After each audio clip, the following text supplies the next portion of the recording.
کون غوث اعظم ہے؟ آپ اپنی خانقاہ میں بیٹھے ہوئے تھے، ایک مرید روتا ہوا آیا، غوث اعظم کسی کا رونا نہیں دیکھ پاتے تھے، فرمایا میرے مرید روتا کیوں ہے، میرے مرید پریشان کیوں ہے؟ اس نے کہا حضور مجھے تنہائی میں آپ سے بات کرنی ہے۔ فرمایا مجھے تنہا چھوڑ دیا جائے۔ تمام چاہنے والے باہر چلے گئے، اپنے مرید کو بلایا، کہا کیا بات ہے، روتا کیوں ہے؟ ارے تو عبد القادر کی بارگاہ میں ہے، یہاں تو ناقص کو کامل بنا دیا جاتا ہے، یہاں انقص کو اکمل بنا دیا جاتا ہے، یہاں تو رہزن کو رہبر بنا دیا جاتا ہے، یہاں تو چور کو ولی بنا دیا جاتا ہے، روتا کیوں ہے، پریشان کیوں ہے؟ بتا، اپنے پیر کو بتا۔ کہا حضور میری ایک بیٹی تھی جس کا نام فاطمہ تھا، حضور میں نے اپنی بیٹی کی بڑے اچھے سے پرورش کی، حضور میری بیٹی بڑی حسین و جمیل تھی، دینی ماحول میں نے اس کی پرورش کی ہے، حضور آج میری بیٹی مکان کی چھت پہ چڑھی، اچانک سے غائب ہو گئی، حضور میرے مکان کی چہار دیواری بھی اتنی چھوٹی نہیں کہ میری بیٹی ادھر ادھر چلی جائے، دیوار کود کے بھی نہیں جا سکتی،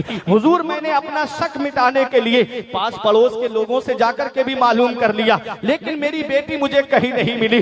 سرکار اگر معاشرے میں پتہ چل گیا تو میری ناک کٹ جائے گی، میں لوگوں کو کیا کیا جواب دوں گا؟ کوئی کہے گا کہ اس کی بیٹی کہاں چلی گئی، تب میں کس کو کیا جواب دوں گا؟ یہ وہ دور کی بات ہے پیارے مسلمانوں جس دور میں بیٹیاں کہیں بھاگتی نہیں تھی، یہ اس دور کی بات ہے جس دور میں بیٹیاں کہیں کسی کے ساتھ رہی جاتی تھی۔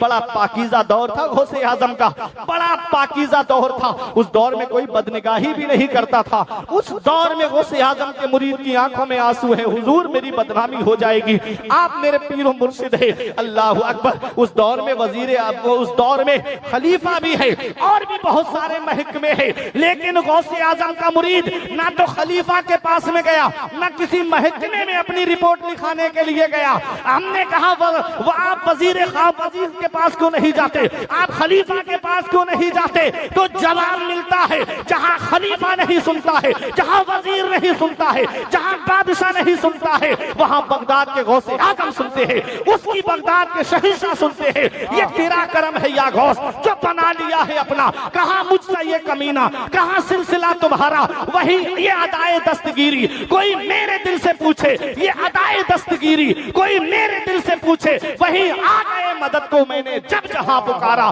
سرکار غوث اعظم نظر کرم خدا را میرا خالی کاسا بھر دو میں فقیر ہوں تمہارا۔